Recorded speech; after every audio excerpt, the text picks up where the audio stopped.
Hi everybody, really glad you're here. You have some very fine presenters with us this morning. We be pleased to be hearing from Jana Morgan, who's the Executive Director of Publish What You Pay US, and Karina Gilfillan, who's the U.S. Office of Global Witness and is an expert on the conflict minerals campaign. What we're looking at is a little bit of the history of Presbyterians that have been involved in this work, what they've done, and also to look at next steps and ways that I know the Congo network, and particularly its advocacy arm, has been very immersed in the conflict minerals campaign and has lent its support at times to the Publish What You Pay campaign. The Publish What You Pay folks who are attached with Joining Hands have lent some support to the Congo network, but we thought this might be a way to get everybody briefed in a broad way and also on some of the specifics so that we can look together at the future and feel like we have a deeper understanding of each other's work. So fundamentally, for those who are new and for some who are more familiar with one campaign than another, both of the campaigns were anchored in the Dodd-Frank Act, sections 1502 and 1504. And both of those provisions attempted to give investors critical information to evaluate their investments and simultaneously bolster attempts to curb corruption and reduce the human rights crises that often parallel major extractive operations, whether it is mining, oil, or gas. Section 1502 of the Dodd-Frank Act requires publicly traded companies to disclose whether their products contain minerals from the Congo or from countries adjacent to the Congo. And that's very much where much of our Congo network has anchored its work. Part of the conflict stems from armed groups that prey upon the minerals sector to finance their operations and thus create further instability in an already weak region vulnerable to human rights abuses and horrible poverty. With Section 1504, which we have colloquially called the Publish What You Pay provision, but it's also known as the Carter-Lugan Amendment, it requires the reporting of payments made by extractive companies to governments and makes this information available to citizens who want to hold their own governments accountable for what happens to money that is siphoned off at the top when it could be redistributed in more humanitarian ways. And it also supports investors who want to track the business practices of the companies in which they invest, which is primarily in this amendment through project-level reporting. So you can see project by project what the risks are.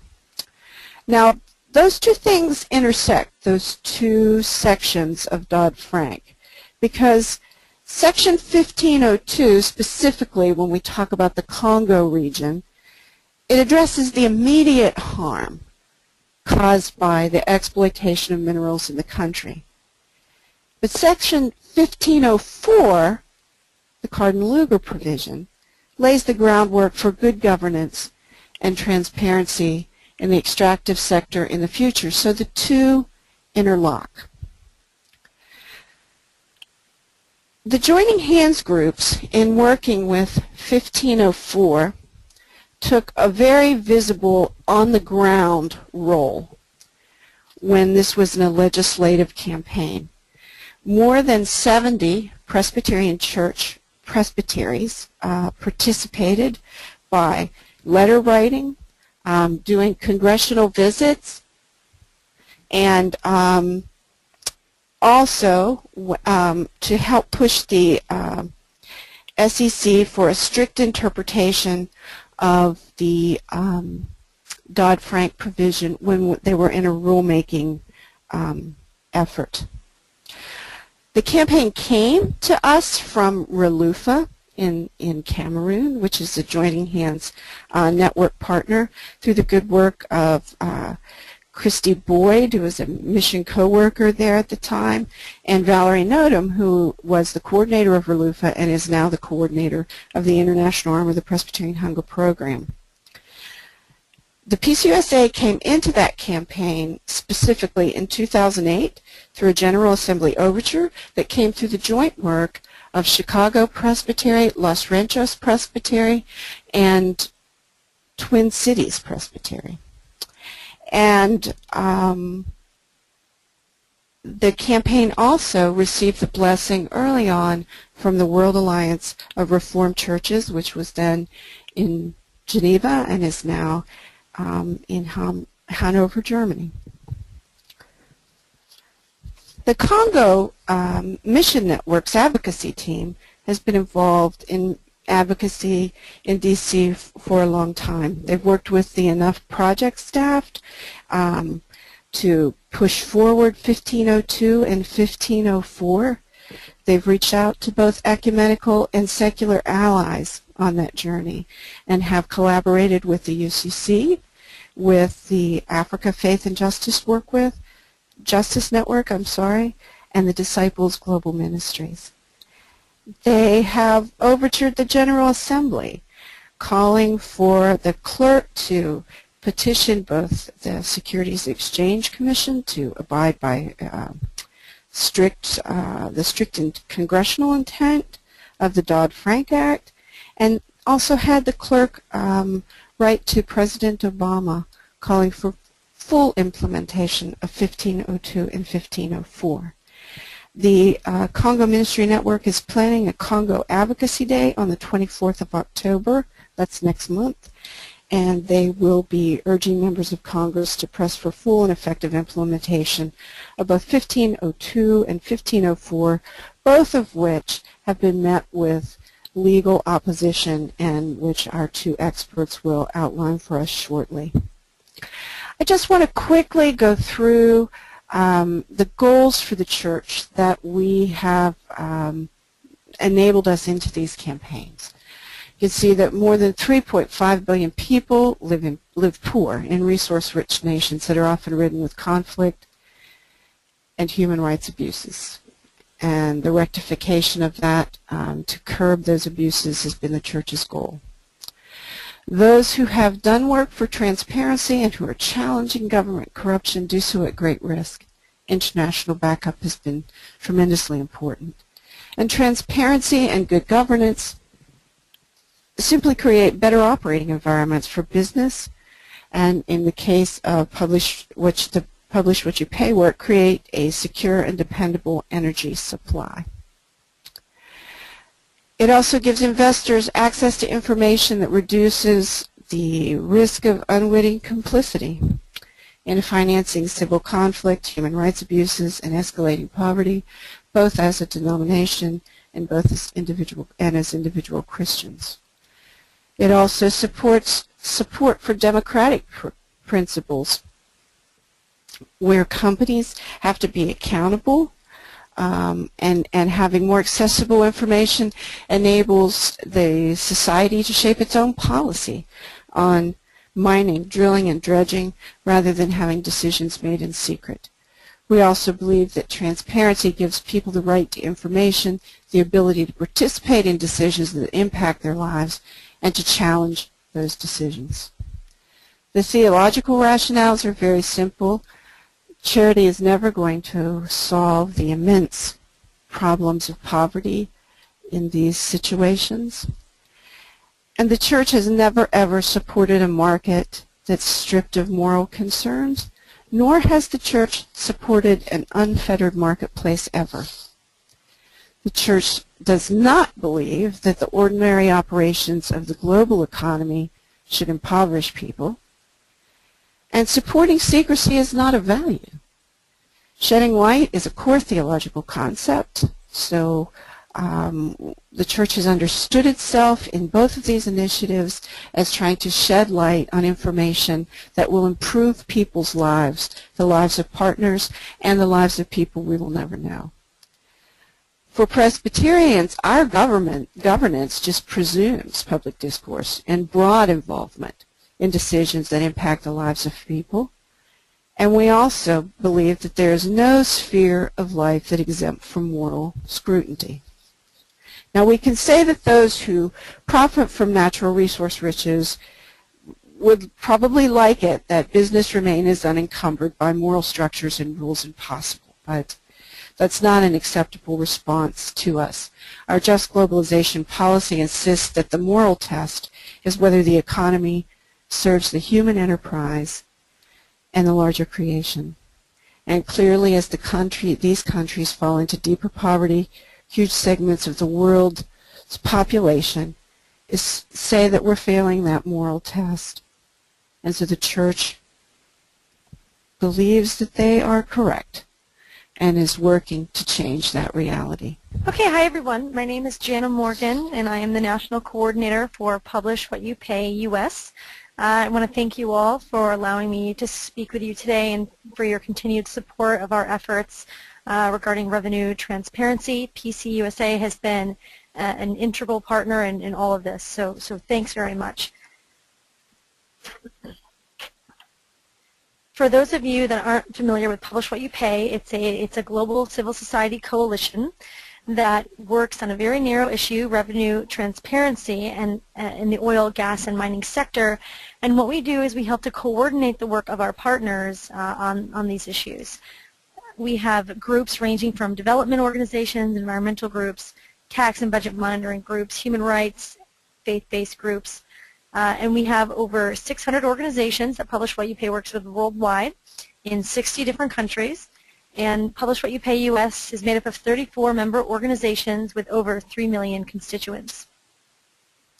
And the way Publish What You Pay tackles the issues of a lack of transparency across the value chain is to look at extraction from the very beginning, from the planning that's done before you take minerals or gas out of the ground, to the contracts that are developed between companies and countries, to the revenue payments, which is what we've focused on most recently and what Section 1504 of Dodd-Frank covers, all the way forward through to budget transparency and how the governments that receive this money are spending. In terms of the folks that we work with internationally, we have over 21 national coalitions in Africa, and there is a Publish What You Pay Africa steering committee that helps to guide the work of those coalitions. And so part of the reason why transparency is so important is that, as Alexa touched on, there is a real disconnect in terms of the numbers of countries in the world that are rich in natural resources, but are often found to be at some of the worst levels of poverty. And some of the issues that cause this poverty and corruption in these countries stem from a lack of transparency. Lack of transparency leads to corruption, poor fiscal management, a lack of basic civil society freedoms, and we feel that by increasing the standard of transparency, the work is geared towards empowering people with information so that they can hold their governments and corporations to account. And this slide just lists some of the benefits we've seen of transparency. It reduces incentives for corruption. It helps improve tax collection for host country governments. And it empowers communities to be watchdogs and to see where the money that really belongs to them is going. And so one of the solutions and ways that we developed to tackle this problem of lack of transparency is something called Section 1504 of the Dodd-Frank Act. And this utilizes the Securities and Exchange Commission's reporting requirements, and it requires oil, gas, and mining companies to publicly report to the SEC their payments to governments on a country-by-country and a project-by-project basis. And so the question may arise, why did we go through the SEC? Why did we go through this stock exchange path? And it's because with the SEC, companies are required to report in a regular, comprehensive way with very high-quality information that will allow for citizens to see the information, and also for investors to utilize the information to determine if they want to be feeding into companies that are potentially conducting their business in shady ways. So just a little brief history. A coalition around these issues was formed in the United States, and that's Publish What You Pay USA in 2004. And in 2006, we had bipartisan transparency resolutions that were passed in Congress. And in 2007 and 2008, you'll see we had congressional hearings. There was legislation that was introduced and legislation that died. There was a Senate Foreign Relations Committee report. But most importantly, in 2009, a bipartisan Senate bill was passed into, or was put into the Senate, the Energy Security Through Transparency Act, and that was pushed by Senators Cardin and Senators Lugar. And this bill is the one that would eventually end up as an amendment to the Dodd-Frank Act in July 2010. And this July 2010 amendment was a huge victory for all of us and for the Publish What You Pay U.S. campaign. Many months down the line, we ended up having our final rules. This was after the SEC heard from dozens of companies, investors, from Publish What You Pay, members of the executive branch as well were weighing in on this. And so the SEC came out with those final rules in August of 2012. In October of 2012, the oil industry filed a lawsuit with the SEC, and Oxfam also acted as a intervener in the lawsuit to defend 1504. Despite this lawsuit, momentum continued. In May, a new EITI standard was developed and made reference to the U.S. and EU rules. We saw a major mining company, Newmont, endorse the U.S. rules. We've seen hints from Australia that they may also be developing transparency legislation. And very significantly in June, the accounting and transparency EU directives were adopted. And these directives go even further than Section 1504 in that they include large private companies and logging companies, whereas with Section 1504, it's the public companies, and it doesn't include logging. It's only oil, gas, and mining companies. The UK made a commitment to implement the directive within a year. France did as well. And Canada's Prime Minister Harper also said that they would try and develop a law within 2 years. This is some amazing momentum, and it's in large part due to the law passing for Section 1504. However, we had a setback in July when the the D.C. District Court vacated the rule and sent it back to the SEC for revision. And okay, I just wanted to note, because I think folks are thinking that the lawsuit is a major setback, and while it is something that we're going to have to work towards ensuring we get new various powerful rules to come out, I also want to point out that while the U.S.'s law for 1504 covered 39% of the capital markets, with Europe coming on board, with the UK, and with Canada, you see that the momentum is starting to ensure that we're covering huge swaths of the market, and so this momentum is the EU and the U.S. the EU accounting and transparency directives. They can't be sued on. These are definitely law. They're definitely going to be implemented. So we're really getting a lot of progress.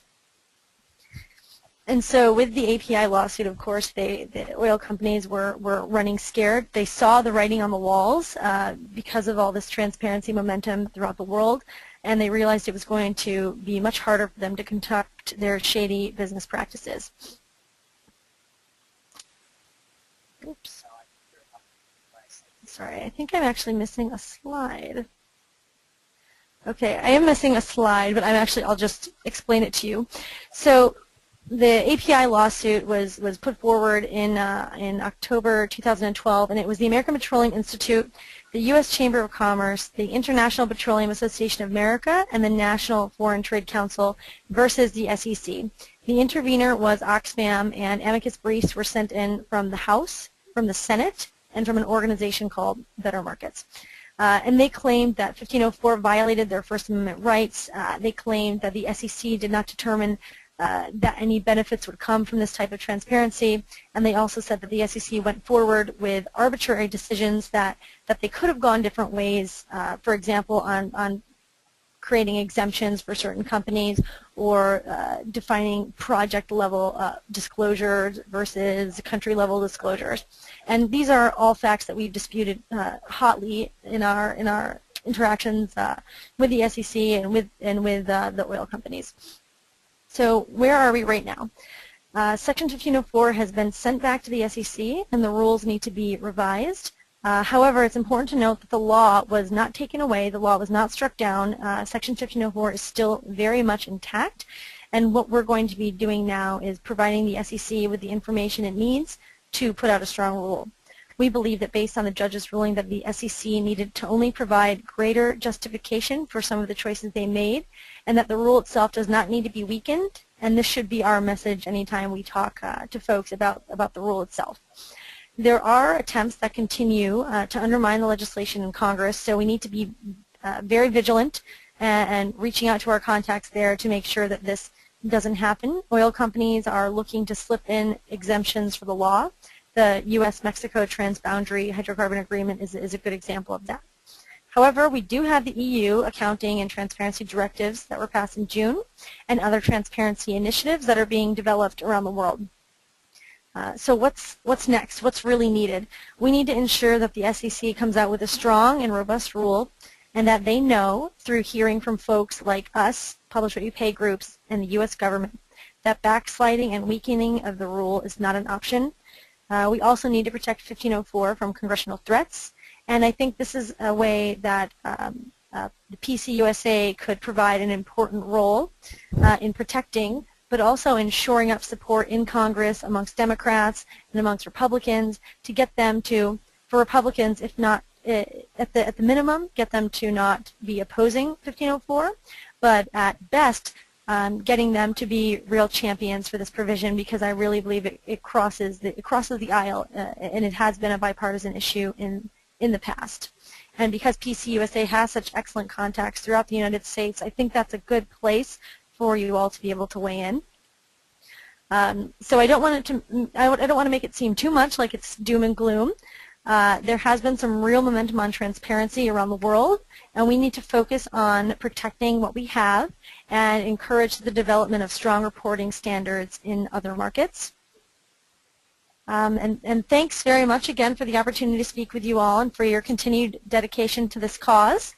I look forward to any questions you all might have. Okay, great. Well, thank you very much. I'm excited to take part in this webinar, and I think the Presbyterian Church USA has really been a key partner for Publish What You Pay and Global Witness on these issues. So we're very excited to take part in the webinar. Just a brief introduction about who Global Witness is and the issues we work on. We are a international advocacy organization. We're headquartered in London, and we have an office in Washington, D.C. And we expose how natural resources fuel conflict, corruption, human rights abuses, and environmental abuses. And we work globally to improve the governance of these resources so they actually contribute to development instead of fueling conflict and corruption. One of the big issues we have focused on is exposing corruption and lack of transparency in the extractive sector. We were one of the groups that helped to create the Extractive Industries Transparency Initiative.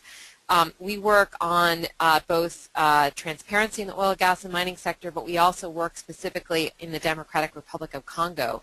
Because the Congo is so rich in natural resources, we have a full campaign focused on trying to ensure that those resources contribute to development.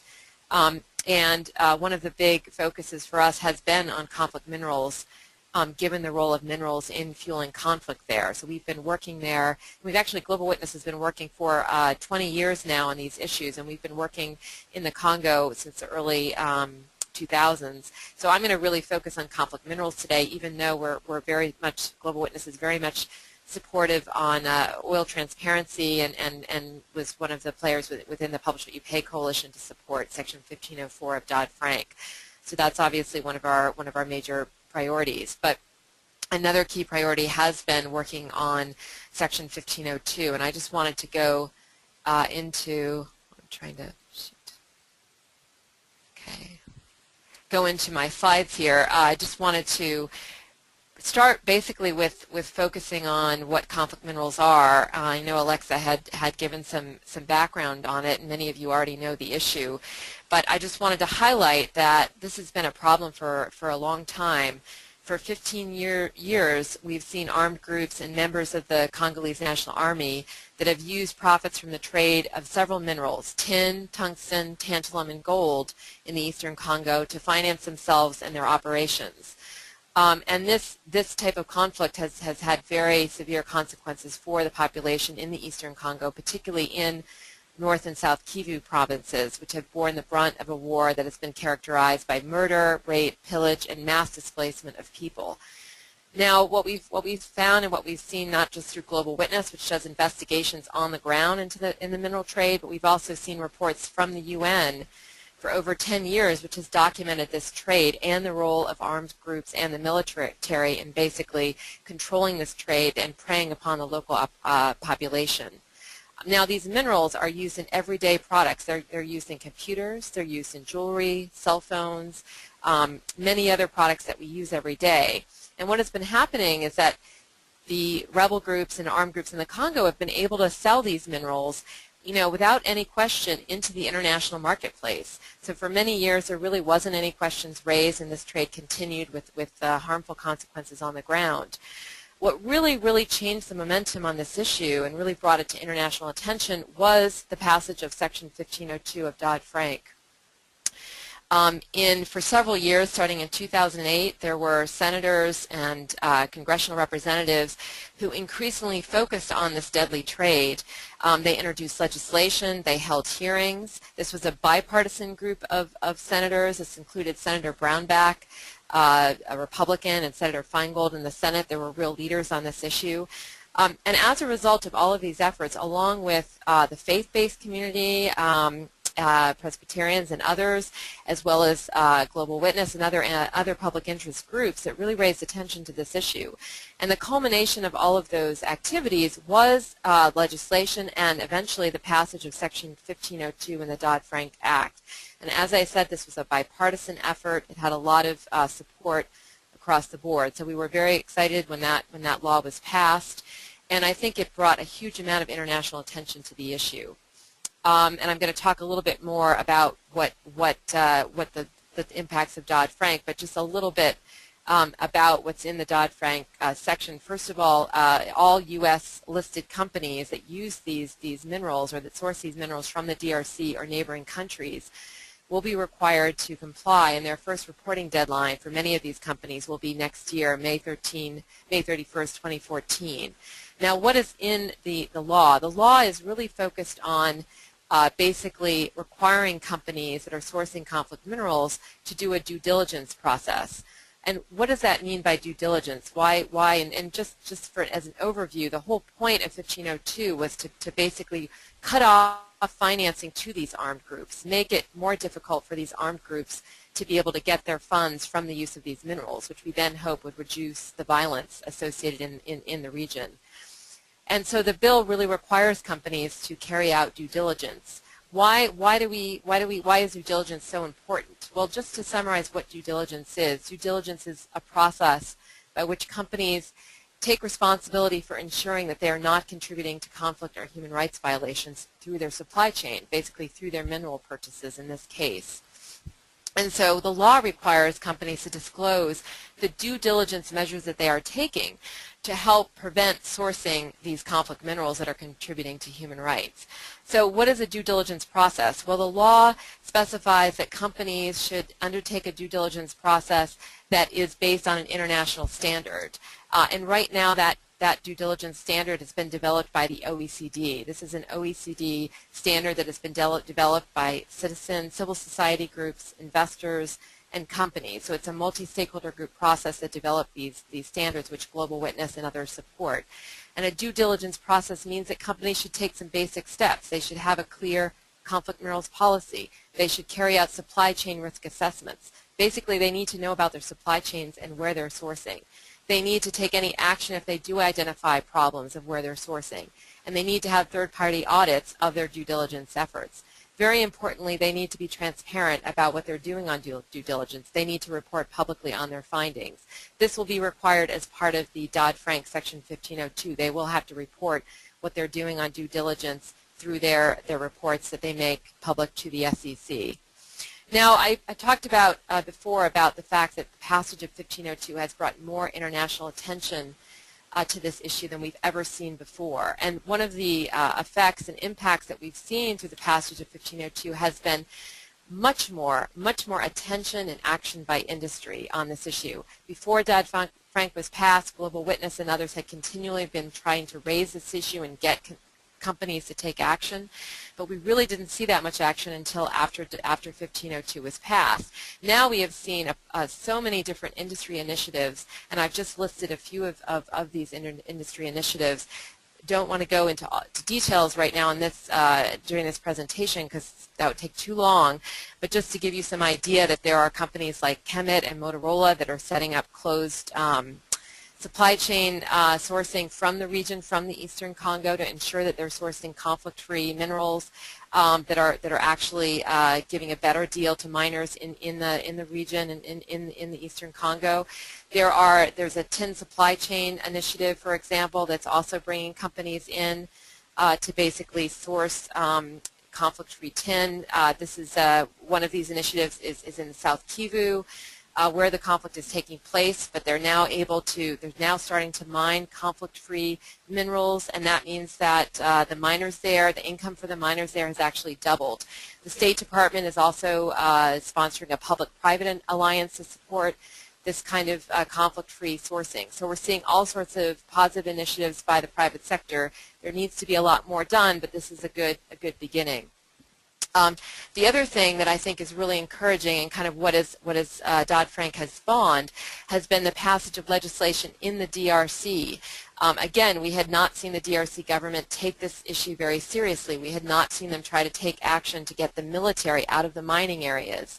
But in 2012, what was very encouraging is that the DRC passed legislation that requires all trading and mining companies to follow the OECD due diligence process. That means to make sure that they're not sourcing minerals that are coming from armed groups or the National Army. This is a very encouraging step. Of course, we need to make sure that it's implemented effectively, but we have seen some signs that the government is implementing this law, so that's a very important step.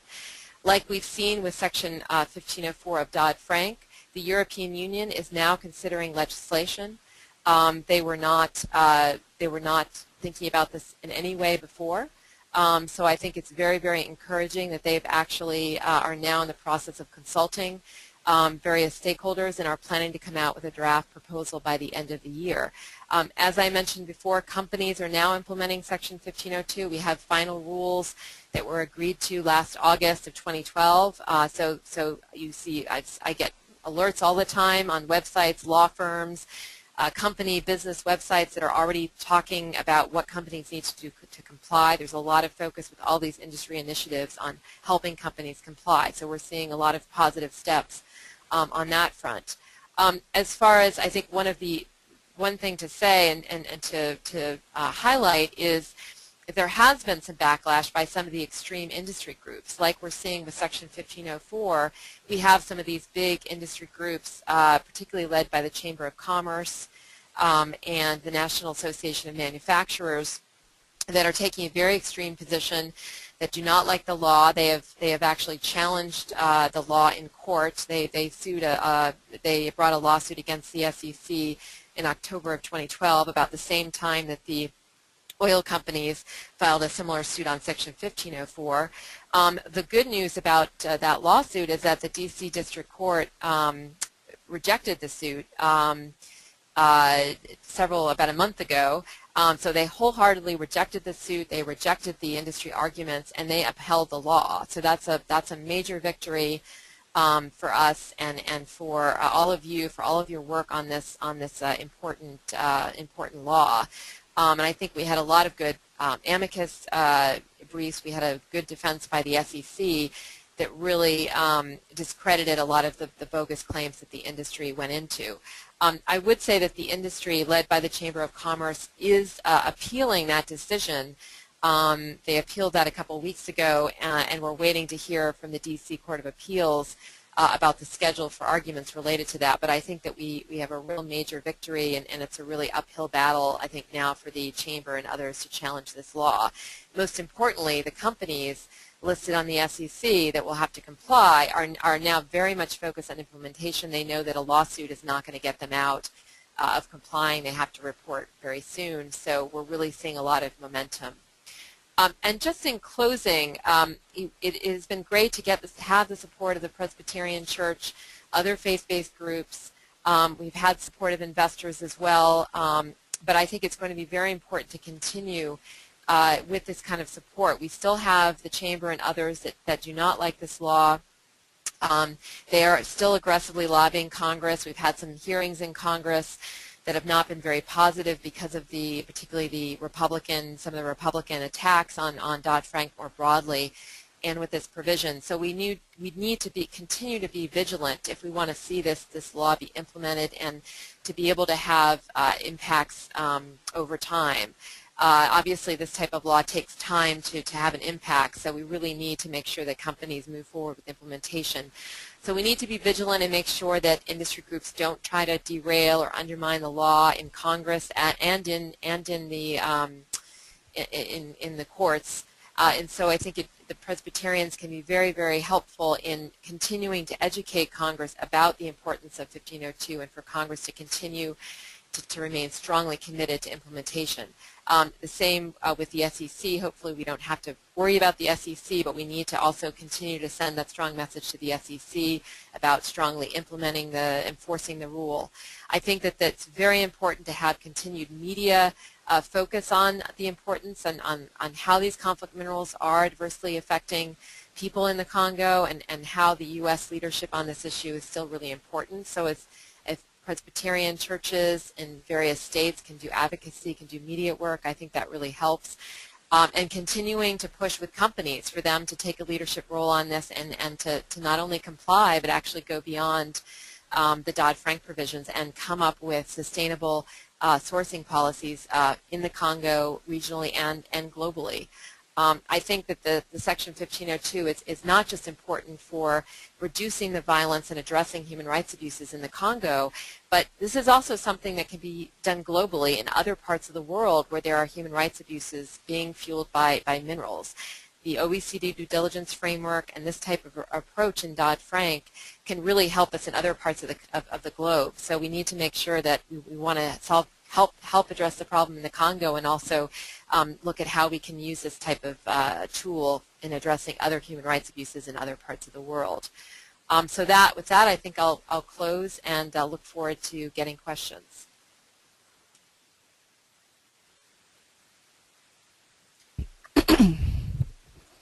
Okay, folks, so let me try to summarize just a few things here, and then we can open up to ideas and ways we could work maybe more impactfully together. It does seem that remaining vigilant on the SEC rulemaking is very critical, so perhaps we can talk about some ways we can be collaborative about that, and also vigilant about legislation that's coming in that's attempting to undo what gains have already been made. We saw that with the Carter-Lugan provision, the publish what you pay provision a few weeks ago, in a debate in the House around a hydrocarbons agreement with Mexico, where the House did push through legislation that created an exemption for transparent reporting anywhere in the world. That's not in this the Senate bill that's going to be addressing that, but it's pretty clear that these kinds of challenges are going to be out there.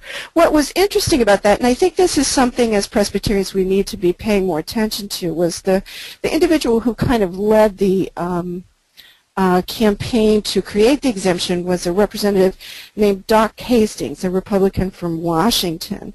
And when you kind of look through his campaign data, he's the chair of the Natural Resources Committee. The top industrial contributor to his campaign is the oil and gas industry. And if you look back through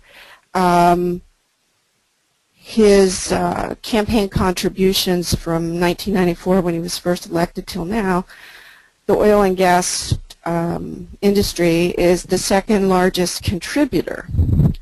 And I think it would behoove us to kind of realize, do some of this research. We can help each other do that, so we understand also what the perspective may be or how it's being influenced by the individuals that we're attempting to talk with.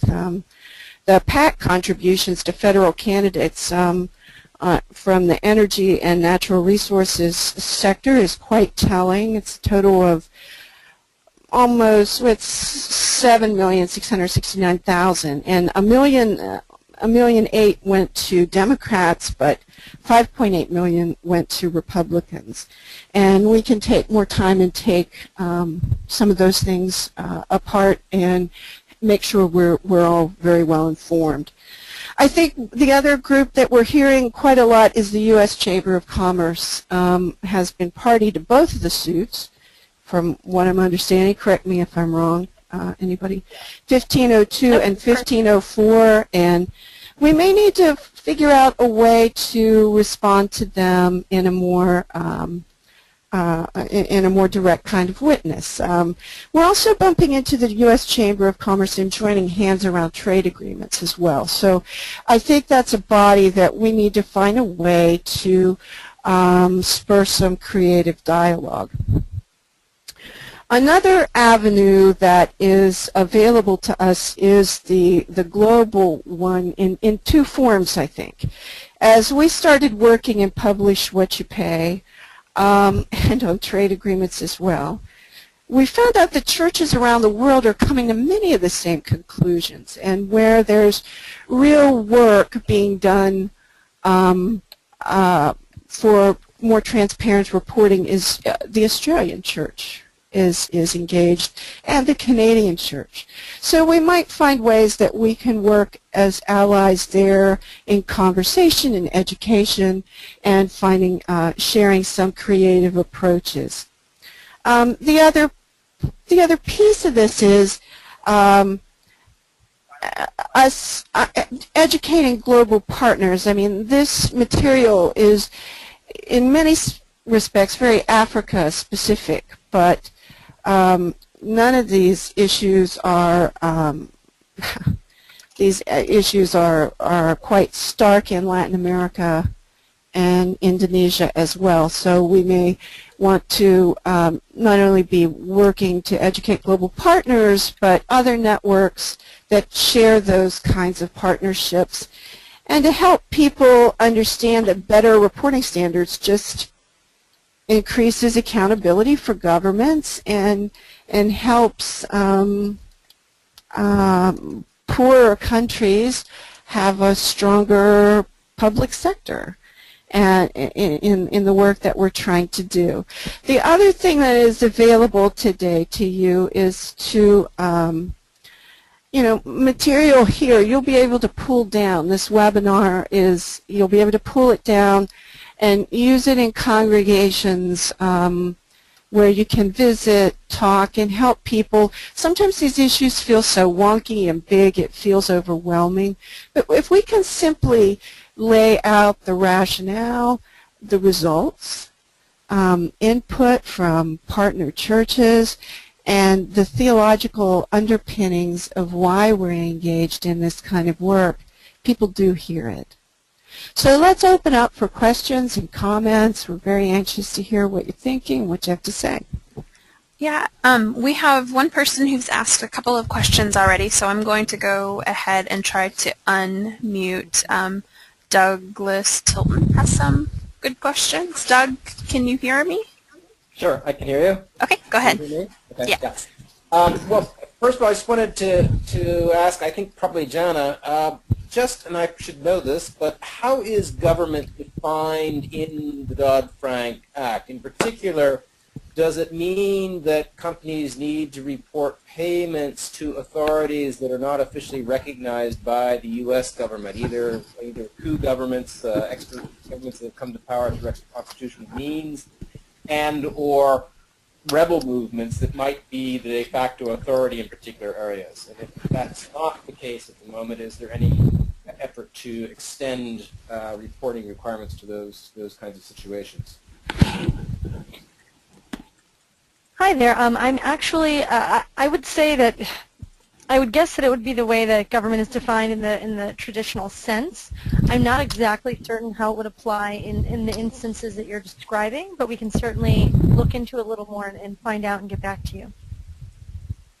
I think particularly in those kinds of areas where we're talking about areas that are under use control in many cases, that could be quite important. Sorry, I'm having a little trouble hearing you. Sorry, I was just saying I think that given the fact that we're often talking about areas where the authorities are a little bit unclear, it could be quite important, particularly since we're worrying about funding of rebel movements and things of that nature. Should I carry on? Yeah. The other question I wanted to ask was, I mean, we have really benefited in the Congo Mission Network from having input from brothers and sisters in Congo and people in the Congolese diaspora in the U.S., and that has been very helpful to hear those voices. And I'm wondering, my sense is that voices from people who are directly affected by these things often pull a lot of weight in advocacy as well. And I'm wondering if we can think down the road about strategies to try to lift up the voices of people who are directly affected and try to ensure that their voices are heard in this debate as well. Okay. It's just, this is Karina. I think totally that's for agree you, with you, and Karina. I think just to highlight, yeah, well, just to highlight through the, I think it's a good question for both Section 1504 and 1502, and I think through the rulemaking process and even before that, we, Global Witness and others in working on both issues did work closely with partners in the Congo and in other resource-rich countries globally. I know for Global Witness, one of our other partners that we work with also is the Conference of Catholic Bishops that have a lot of, obviously a lot of, contacts and presence in the Congo and across the Congo. And we also have worked with various partner organizations that work on human rights and mining issues in the Congo and in eastern Congo. But they did through the rulemaking process and other opportunities have given comments, written letters, testified, for example, in Congress. So we have done work with that, but I do think that it would be important for us to continue and to do more of that. The same with the Publish What You Pay work is that we've worked very closely through the Publish What You Pay network of over 600 organizations globally, and many of them, for example, in Africa, have weighed in, spoken out publicly. We've done submissions and other things to get the message across of why this Dodd-Frank law is so important to them on the ground. But I agree with you, and it would be great also to work with the Presbyterians in the Congo and in other places on both of these issues even more, and get the voices out and make sure they're also heard here in Washington, D.C. This is Jenna. I agree with what Karina's saying. I think it's incredibly important to make sure we have folks from the ground coming out and stating why transparency would be important for them, why it would be useful for them. And during the rulemaking period, I know that Global Witness worked with some folks, and we had voices from Libya coming forward and actually got an op-ed in the New York Times writing about how transparency would be useful for them and pleading the case for transparency in countries like Libya. Well, this is Lexa, too. I think one of the things that would be really helpful for you guys in the Congo in particular have such long-term personal relationships with people. And I think what would be really helpful is identifying the people who could be really good spokespersons on this issue. And maybe some video would work on our websites. Maybe it would be appropriate if there's a General Assembly coming in the next year, and that they could be a compelling voice that's brought to that forum. So I think it would be really important for you to identify, who would be the best people to utilize. Okay. Yeah, I think that's very useful. And I wanted to also follow up on Alexa's point. I mean, I think testimonials, whether they're through videos or having people from the Congo or other places coming to Washington, or speaking by video or through letters about their expressing their viewpoint, how these laws, for example, how conflict minerals is affecting their life and the life of others in their communities, and how this law can help. I think that all of that is really, really important, because I don't think that right now in Washington or in the U.S. there's the policymakers and others are hearing enough about why minerals are why the conflict minerals is such a huge problem. And why laws like this are really important, and the U.S. needs to stay committed. So I think that not only identifying spokespeople, whether it's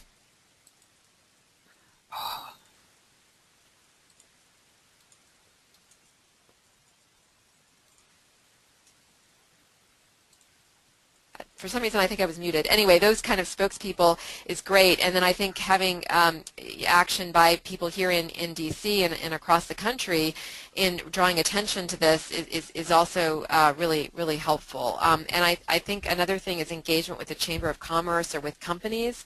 I don't know if that's something that the Presbyterians have done, but I think having dialogue, pressuring companies or raising this issue with companies or with the Chamber and asking what are they doing to address this issue, I think more of that I think is definitely needed, and I don't know if that's something that could be explored more, that maybe you've done a campaign in the past where you focus on companies, but I think that's another area where there's a lot of work needed.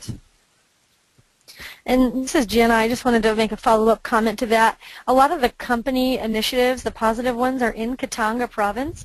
So some stories about some of the company initiatives like the Motorola Solutions for Hope project, some stories about those that could be compared against working conditions for folks in the Kivus, for example, where armed groups are heavily operating, would be a great juxtaposition, because I think there's a great misunderstanding here about just what it's like to work in a militarily controlled mine in the DRC versus what it might be like to work where you actually are getting a fair wage and like some of these company projects are kind of claiming to have developed. So if the Methodist folks know some of the people working on those mining projects in Katanga, a first-person narrative would be really useful.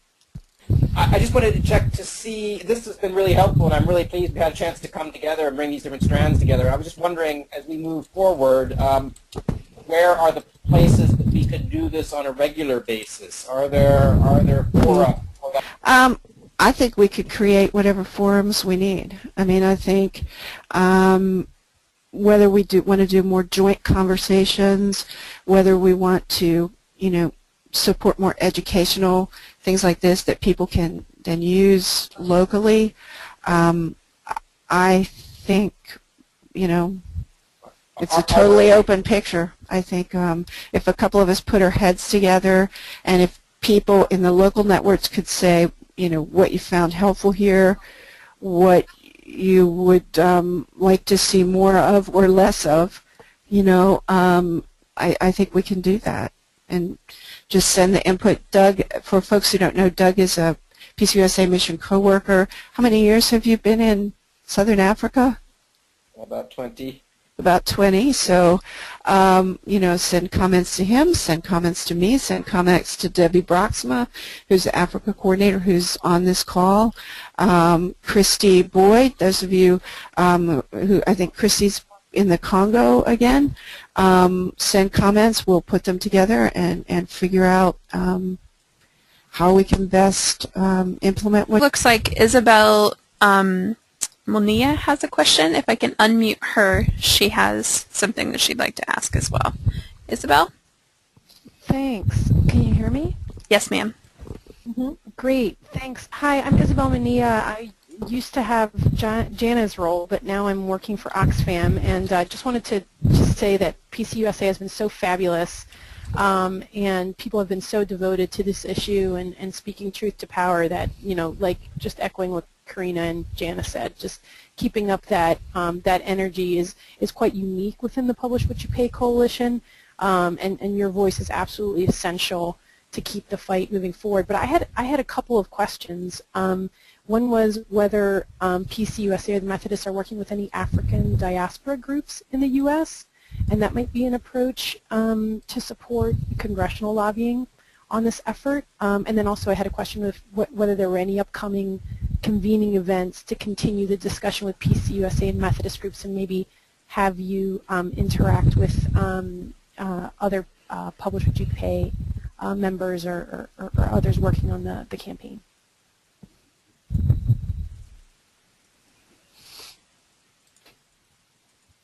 I think probably the Congo Network folks are working more with African diaspora groups than the Joining Hands folks are at the moment, although there are some in the Twin Cities area, but they haven't really we haven't been able to get the kind of engagement I think that both groups would benefit from. But some of the Congolese folks, I mean, you're working with African diaspora groups, aren't you? Where would they be? I'm not sure. The reason why I was asking is because Sofia Vergara, which I think maybe Alexa you know, but yeah, some others may know from Oxfam, has been working with African Ghanaian diaspora, and also which are actually a group of pastors, and they attended an ecumenical advocacy days talk that Sophia arranged, and I was just flagging that just because that seems to be an interesting approach. So for the truancy work, if that's an option, I'm sure that you're working on that and to support the Congo campaigning. But I just wanted to flag that in case that was something that's that helpful. might happen Thank in the you. future, and maybe that's somewhere where Oxfam, grassroots, and then maybe other grassroots, you know, like one or other folks that have grassroots constituents could partner up with you. Okay, great. Thank you. Question about opportunities in the future. I think, Alexa, you mentioned there was a Congressional Advocacy Day, I think, in October. And I just was going to ask a little bit more about that, because I think that Congressional Advocacy Day could be a great opportunity to, you know, highlight the Presbyterians' continued support for 1502 and 1504, and just even having kind of positive statements about how those laws are really important, and Congress needs to continue to support it, and the FCC needs to continue to effectively implement it, would be really useful, particularly with what's going on with both provisions and kind of some of the industry opposition. Mm-hmm. Yeah, it's October 24 with the Congo Network. And let me also say, Catherine Gordon was supposed to be moderating this conversation today from the Washington office, and she's been very immersed in the conflict minerals work and other work of the Congo Network.